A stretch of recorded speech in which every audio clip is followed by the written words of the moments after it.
Bienvenue sur Philosophie bouddhiste, l'espace où les enseignements anciens rencontrent les défis modernes. Que nous explorons la sagesse du Bouddha pour cultiver la paix intérieure, la compassion et l'épanouissement. Il existe des instants où les mots les plus simples contiennent un pouvoir dévastateur. Non parce qu'ils frappent avec force, mais parce qu'ils s'impriment dans le silence que l'on n'avait jamais osé écouter. Laisse-le être. Cette phrase, pourtant banale en apparence, résonne comme une cloche dans le chaos intérieur de nos existences. Ce n'est ni un abandon, ni une faiblesse. C'est un appel à déposer les armes invisibles que nous levons contre nous-mêmes, contre les autres, contre le monde. Car, dans notre quête de paix, nous avons oublié une vérité simple. Nous ne trouvons pas la paix. Nous cessons de lutter contre ce qui l'empêche. Le bouddhisme, dans sa sobriété désarmante, commence là. Non pas par des dogmes, mais par un constat. La souffrance existe. Elle est universelle, transversale, démocratique. Personne n'y échappe. Ni les sages, ni les insouciants. Ni les riches, ni les humbles. Et cette souffrance n'est pas une erreur du système. Elle n'est pas un bug. Elle est la respiration même de la vie, lorsqu'on s'y accroche trop fort. Ce n'est pas l'événement qui fait mal. C'est notre refus de le voir pour ce qu'il est. Notre attachement à ce qu'il aurait dû être. Une séparation devient douleur non pas parce qu'elle est cruelle, mais parce qu'on voulait autre chose. Une perte n'est tragique que lorsqu'on refusait de l'envisager. Et ainsi, sans le savoir, on devient architecte de notre propre agonie. Mais la tradition bouddhiste, avec les 4 nobles vérités, ne se contente pas de nous peindre un monde de misère.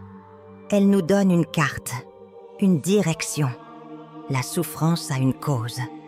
Le désir, l'attachement, l'ignorance. Et cette cause peut être déracinée. Il y a une sortie du labyrinthe, un sentier, 8 étapes, pas pour fuir la douleur, mais pour la traverser. Non pour effacer la vie, mais pour l'embrasser pleinement, même dans sa turbulence. Tout commence par un regard. Oser reconnaître ce que l'on fuit. Oser admettre que tout n'est pas sous contrôle. Que certaines choses doivent être vécues sans être réparées. Qu'il ne faut pas nécessairement une solution à chaque douleur, mais parfois simplement une écoute, une présence. Car quand on s'arrête de lutter, on commence à entendre. Et dans ce silence retrouvé, une voix se lève. Pas celle d'un gourou, ni d'un livre ancien, mais celle qu'on avait enterrée, sous les attentes et les peurs. Elle ne nous promet rien. Elle dit seulement « laisse-le être ». C'est à la fois une invitation et une direction. Une ouverture vers une sagesse qui ne cherche pas à conquérir, mais à comprendre.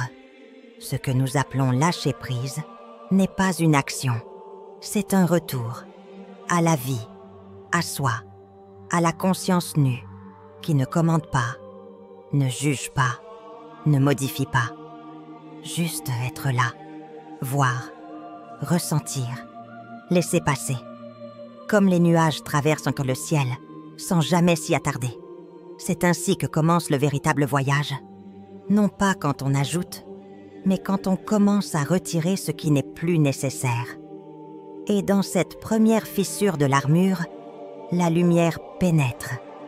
Non pas pour éblouir, mais pour réchauffer. Non pas pour changer le monde, mais pour y entrer, pleinement. Il y a une vérité que tout le monde connaît, mais que presque personne n'accepte vraiment. Tout change. Chaque instant glisse entre les doigts, comme du sable mouillé. Et pourtant, nous vivons comme si l'on pouvait figer le temps, préserver l'émotion, retenir l'autre, ou suspendre un instant de bonheur. Nous organisons nos vies autour de structures censées durer, alors que nous existons dans un monde où tout est mouvement, dissolution, transformation. L'impermanence n'est pas une opinion, c'est une loi, une vérité biologique, psychologique, cosmique. Les saisons changent, les visages vieillissent, les rêves se transforment, les amours s'étiolent, les corps s'usent, et même les croyances les plus solides deviennent poussière. Rien ne dure. Et dans cette évidence, la plupart d'entre nous trouvent la peur, l'angoisse, la résistance. Mais pourquoi avons-nous tant de mal à accepter ce qui est si manifeste? Pourquoi faut-il que la perte nous frappe au cœur pour que nous admettions que nous n'avons jamais rien possédé vraiment? Peut-être parce que l'impermanence nous rappelle notre vulnérabilité. Elle dévoile notre impuissance à contrôler l'essentiel. Elle nous arrache le masque de celui qui croit tenir le monde dans ses plans. Et pourtant, c'est précisément là que se trouve la clé de la liberté. Car ce que l'on fuit en refusant le changement, c'est aussi ce qui rend la vie précieuse. Si tout durait, rien ne compterait. L'aube ne nous toucherait pas autant si elle n'était pas éphémère. L'étreinte ne serait pas si douce si l'on ignorait quelle pourrait être la dernière. La douleur elle-même, dans sa finitude, ouvre à la beauté de l'instant. La pensée bouddhiste ne demande pas d'aimer le changement, mais de ne plus s'y opposer. De reconnaître que chaque perte n'est pas une punition, mais un rappel. Un rappel que la vie ne nous appartient pas, que ce que nous appelons « moi » est un processus fluide, en perpétuel renouvellement.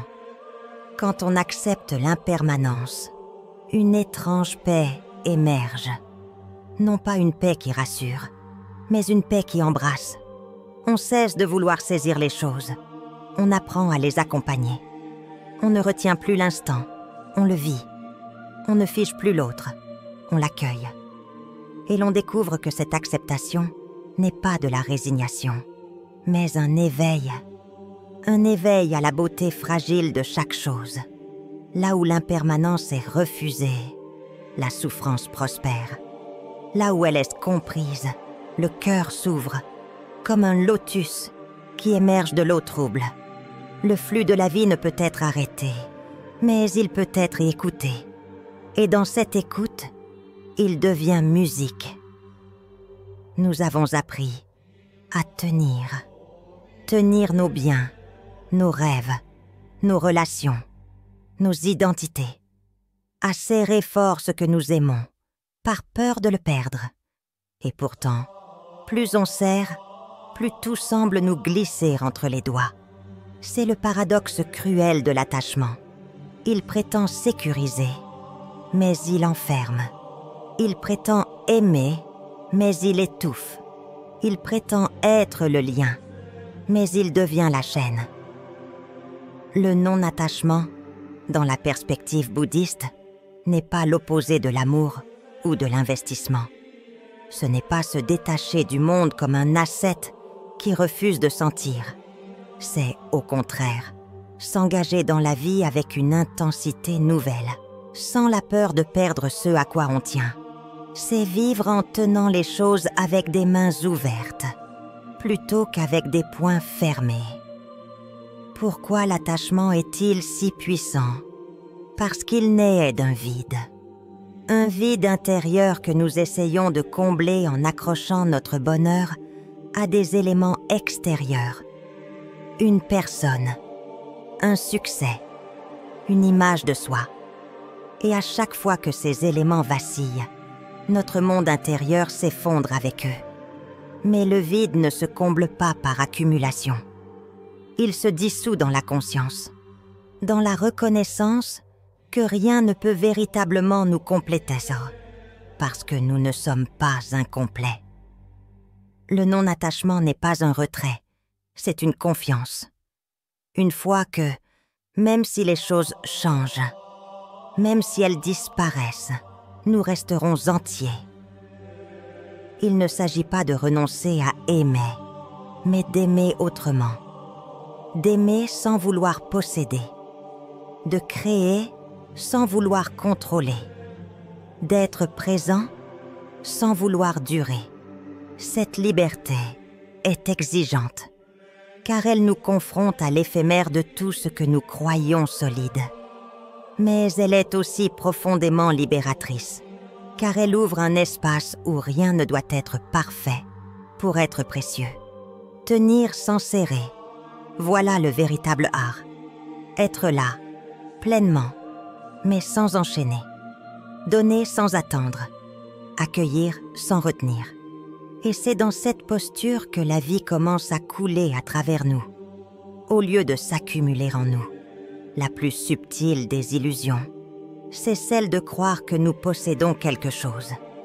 Une maison, un corps, une réputation, une personne. Même notre histoire personnelle nous semble être un bien. Et pourtant, à y regarder de plus près, tout ce que nous avons s'était prêté, transitoire, vulnérable. Ce que nous appelons « mien » est en réalité une traversée temporaire. Cette croyance en la possession est profondément ancrée. Elle s'insinue dans notre langage, nos relations, notre perception du monde. Nous disons « mon enfant », mon travail, ma réussite, comme si ces choses étaient des extensions de notre identité, comme si les perdre revenait à perdre une part de nous-mêmes. Mais cette confusion engendre une anxiété constante, car si tout peut être perdu, et si tout ce que je suis dépend de ce que je possède, alors je vis dans la peur permanente, peur de perdre, peur de ne pas avoir, peur d'échouer. C'est un champ de mines émotionnelles où chaque attachement devient une potentielle blessure. Le bouddhisme, à travers le regard limpide qu'il porte sur l'impermanence, invite à une autre manière d'exister. Non pas dans le refus du monde, mais dans une posture d'accueil. Non pas en renonçant à agir, mais en cessant de s'identifier à ce que l'on fait ou possède. Lorsque nous cessons de croire que nous possédons les choses, nous commençons à les apprécier. La relation devient plus profonde quand elle cesse d'être une propriété. Le succès devient une expérience et non une preuve. La matière devient un outil, non une prison. Et même notre propre corps, ce véhicule fragile que nous croyons contrôler, nous rappelle chaque jour sa propre temporalité, ses limites, ses douleurs, ses métamorphoses. Il n'est pas nous, il est avec nous. L'erreur est de s'y attacher, comme si c'était notre essence. En abandonnant l'illusion de la possession, on retrouve un goût de liberté que rien ne peut acheter. Ce n'est pas un rejet du monde matériel, mais une réorientation de notre regard. Ce n'est pas vivre moins, c'est vivre plus justement, plus lucidement, plus légèrement. Ce voyage ne se termine pas ici. Il continue dans chaque décision, chaque lien, chaque silence. Ce n'est pas une révolution extérieure, c'est un retournement intérieur. Et si ces mots ont touché quelque chose en toi, alors n'arrête pas ici. Continue. Approfondis. Reviens. Car cette exploration ne mène pas à une conclusion, mais à un début. Si tu ressens qu'il est temps de vivre autrement, plus libre, plus présent, plus ouvert, alors rejoins-nous, abonne-toi et laisse le prochain pas te révéler un peu plus de toi-même. Il y a une question que peu osent donc formuler, mais qui ronge doucement l'espace sacré du cœur. Est-ce que je sais vraiment aimer? Ou est-ce que j'attache, je retiens, je façonne l'autre pour qu'il ne m'échappe pas? Dans les plis de nos gestes les plus tendres se cache parfois une peur profonde, celle d'être abandonné, ignoré, remplacé. Et dans cette peur, l'amour devient une cage, douce, mais serrée, brillante, mais oppressante. Ce n'est pas l'amour qui fait mal, c'est ce que nous y projetons, ce que nous exigeons, ce que nous refusons de laisser aller. Aimer sans attachement, ce n'est pas aimer moins, c'est aimer plus profondément. C'est offrir la présence sans imposer la forme. C'est choisir de marcher avec quelqu'un sans le diriger, sans l'étouffer, sans lui faire porter le poids de nos propres insécurités.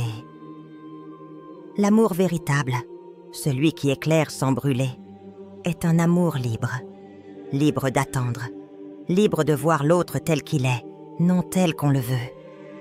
Le Bouddha, et bien après lui Thich Nhat Hanh, ont parlé de cet amour qui n'enferme pas, mais libère.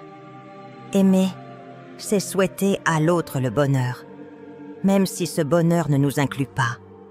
C'est une clarté radicale, une offrande qui ne cherche pas de retour. Cela peut sembler froid à ceux qui n'ont connu que l'amour conditionné, celui qui compte, qui pèse, qui exige. Mais en vérité, cet amour libre est plus chaud, plus vaste, plus solide. Il ne vacille pas au moindre vent de déception, car il n'est pas basé sur l'attente. Beaucoup confondent le lien affectif avec une sorte de propriété émotionnelle. On s'accroche à l'autre, non par malveillance, mais par peur. Peur d'être seul, peur de ne plus exister aux yeux de quelqu'un. Et cette peur, insidieuse, empoisonne la relation. Chaque silence devient une menace. Chaque distance devient une trahison. On devient dépendant. Et l'amour, au lieu de nous élever, nous enferme dans une prison dorée. Mais le non-attachement dans l'amour est une forme de maturité intérieure. Ce n'est pas se désintéresser. C'est cesser de contrôler. C'est permettre à l'autre d'évoluer, de respirer, de changer. Et cela demande une confiance immense. Non pas en l'autre, mais en la vie elle-même. Ce qui doit rester reste. Ce qui doit partir part. Ce qui doit revenir le fera. Cela signifie aussi accepter que tout ce qui naît est destiné à changer. Même les sentiments, même les passions, même les liens les plus forts. Mais loin d'être une fatalité triste, c'est une invitation à savourer chaque instant avec l'autre, sans le gaspiller dans la projection ou le contrôle. Être là, vraiment, dans la présence, dans l'écoute, dans la tendresse de ce qui est. Ce type d'amour peut désarçonner. Il n'est pas spectaculaire. Il ne cherche pas à impressionner. Il se manifeste dans les gestes simples. Un regard sans jugement, un silence sans malaise, une main qui se retire sans pression. Et c'est précisément dans cette discrétion qu'il devient sacré. Le vrai test de notre capacité à aimer, c'est ce que nous faisons quand l'autre change, quand il doute, quand il part. Est-ce que notre amour devient colère? Ou bien reste-t-il un espace où l'autre peut revenir s'il en ressent le besoin? Le non-attachement ne coupe pas le lien. Il le sanctifie. Il lui redonne son vrai sens. Une communion, et non une appropriation. Ainsi, ce que nous appelons parfois rupture, perte, fin, peut être vécu autrement. Non pas comme une blessure, mais comme une transition. Une page tournée, mais non arrachée. Une transformation, et non une trahison. Ce qui fut aimé l'a été vraiment. Et c'est cela qui compte. Pas que ça dure, mais que ça ait existé pleinement. Et si l'on parvient à aimer ainsi, alors même dans la séparation, on reste relié. Non plus par le besoin, mais par la gratitude. Non plus par la peur, mais par la mémoire vivante de ce qui fut partagé. Attendre. Voilà un mot que beaucoup associent à l'ennui, à l'inaction, à la perte de temps. Et pourtant, dans l'attente se cache peut-être le plus grand défi de l'existence. Savoir ne pas hâter ce qui ne peut être forcé. Nous vivons dans un monde où tout va vite. où l'on veut des réponses instantanées, des résultats visibles, des solutions immédiates. Mais l'âme, elle, ne suit pas ce rythme. Elle pousse lentement, comme les racines profondes d'un arbre qu'on ne voit pas encore grandir. La patience n'est pas une vertu passive. Elle est une forme active de sagesse. Elle ne consiste pas à croiser les bras en espérant que les choses changent. Elle consiste à rester engagé, présent, confiant, même quand rien ne semble bouger. Et cette posture intérieure est l'un des piliers les plus puissants de la paix intérieure. Ne pas résister au temps. Ne pas bousculer le rythme des choses. L'impatience est un rejet du moment présent. C'est un refus de ce qui est. Un désir d'accélérer ce que la vie a décidé de faire mûrir lentement. Et ce rejet est une souffrance. Car on vit dans le pas encore, au lieu de vivre dans le maintenant. On projette sans cesse le bonheur dans un avenir hypothétique, sans jamais le rencontrer ici. La sagesse bouddhiste nous enseigne que la transformation véritable prend du temps, qu'il faut 1000 respirations silencieuses pour éteindre une seule colère, qu'il faut 1000 jours de marche intérieure pour désamorcer un vieux schéma. Et vouloir aller plus vite, c'est souvent retarder encore plus le processus. L'acceptation, de son côté, n'est pas une reddition. Elle n'est pas le renoncement à toute volonté. Elle est le discernement qui reconnaît que certaines choses ne peuvent pas être changées par la force, mais seulement par la présence. Elle est l'accueil du réel, même s'il ne ressemble pas à ce qu'on avait prévu. Et parfois, cet accueil change tout. Non pas le monde extérieur, mais notre manière de l'habiter. Accepter une situation, ce n'est pas la cautionner. C'est arrêter de lui faire la guerre. C'est lui donner l'espace pour révéler ce qu'elle a à nous enseigner. Cette paix, ce calme, ne vient pas d'une absence de douleur. Il vient de l'absence de résistance. Et cette paix n'est pas molle. Elle est robuste. Elle permet de rester debout, au cœur de la tempête, sans fuir, sans se durcir, sans s'effondrer. Les grandes notes et transformations ne se voient pas toujours tout de suite. Comme les graines qui se développent sous terre avant de percer la surface, les changements intérieurs mûrissent dans le silence, dans les attentes, dans les détours. Et parfois, c'est quand on pense que rien ne change que le plus grand déplacement est en train de se faire. Ainsi, apprendre à attendre, c'est apprendre à faire confiance. Non à un calendrier fixe, mais à un rythme plus vaste, plus intelligent que notre mental. C'est cesser de mesurer sa valeur à ses résultats. C'est commencer à vivre dans la fidélité au processus, et non à l'impatience du résultat. Ce type de patience est révolutionnaire. Dans un monde d'urgence, elle est un acte de rébellion sacrée.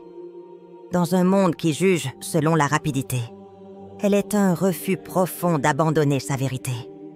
Elle est un rappel que ce n'est pas la vitesse qui libère, mais la profondeur. Être là, entièrement, sans fuir dans les pensées, sans s'échapper dans les regrets ou les projections. Juste ici, c'est si simple et pourtant si difficile, car l'esprit est un voyageur. Il vagabonde dans le passé, il s'élance vers l'avenir. Il construit des scénarios, des dialogues, des peurs, des espoirs. Et dans ce tumulte, le présent se dérobe. Il devient un lieu de passage, jamais une demeure. La pleine conscience, ou awareness, n'est pas une technique. C'est une manière de vivre.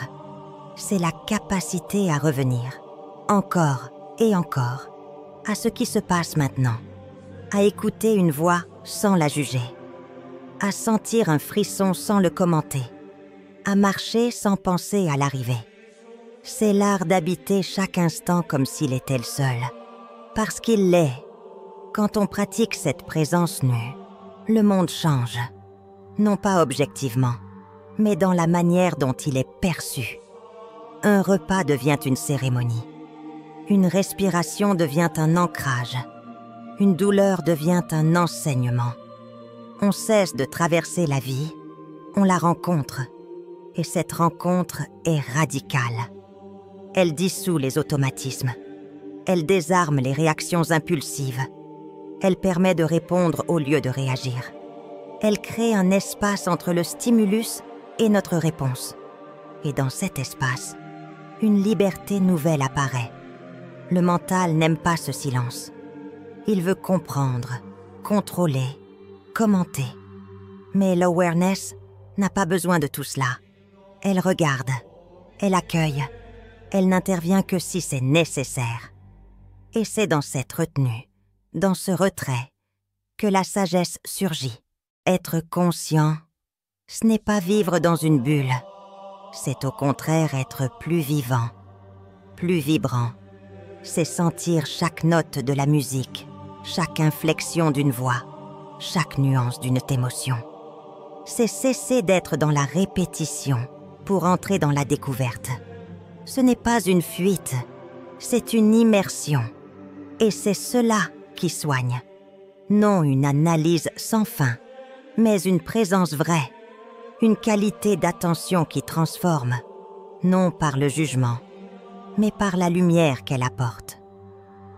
Dans cette lumière, même la douleur devient supportable, même la confusion devient un espace d'apprentissage, même l'ennui devient une ouverture, et peu à peu, cette présence devient un refuge, un lieu intérieur où l'on peut revenir. Quoi qu'il se passe à l'extérieur, ce n'est pas un état à atteindre, c'est un geste à répéter. Un retour, encore et encore, jusqu'à ce que cela devienne notre façon naturelle d'être au monde. Une façon plus calme, plus juste, plus aimante. À un moment, il faut choisir. Choisir de ne plus porter ce qui nous pèse. Choisir de ne plus répéter ce qui nous blesse. Choisir de lâcher. Non parce qu'on fuit, mais parce qu'on sait que l'histoire a été vécue jusqu'au bout. Que l'attachement est devenu une scarnine. Que l'émotion est devenue une prison. Laisser partir, c'est le dernier acte d'amour qu'on peut poser envers soi-même. La renonciation n'est pas un sacrifice, c'est un acte de lucidité. Ce n'est pas abandonner la vie, c'est choisir de ne garder que l'essentiel. Ce n'est pas se priver, c'est se libérer. Elle ne vient pas de la frustration, mais de la maturité, de cette connaissance intime que certaines choses ne peuvent pas être réparées, seulement relâchées. Dans ce dépouillement volontaire, on découvre la vérité cachée. Ce n'est pas le monde qui doit changer, c'est notre manière de le porter. Et parfois, cela commence par poser ce fardeau devenu inutile. Laisser aller une rancune, une attente, un regret, un rôle, une peur. Non pas parce qu'on est faible, mais parce qu'on est prêt à vivre autrement. La simplicité devient un luxe sacré. On ne veut plus accumuler. On veut respirer. On ne veut plus convaincre. On veut être vrai. On ne veut plus garder. On veut traverser. Et dans cette traversée, la lumière revient, douce, discrète, mais présente. Ce chemin n'est pas linéaire. Il est fait de rechutes, de résistances, de retours en arrière. Mais il est vivant. Et c'est cela qui compte. À chaque pas, quelque chose en nous s'ouvre. Une mémoire se libère. Une blessure se referme. Un souffle s'approfondit. Et l'on comprend que laisser être n'est pas une théorie. C'est une révolution silencieuse. Une manière de marcher dans le monde sans s'y perdre. Une manière de s'aimer sans se trahir. Une manière de vivre sans se fuir. Si ce voyage a touché une partie de toi, alors ne le laisse pas s'éteindre ici. Garde cette flamme. Reviens-y. Nourris-la. Et si tu veux continuer à explorer ces terres intérieures, rejoins-nous. Abonne-toi. Car d'autres chemins attendent. D'autres portes s'ouvrent. Et ce n'est que le début.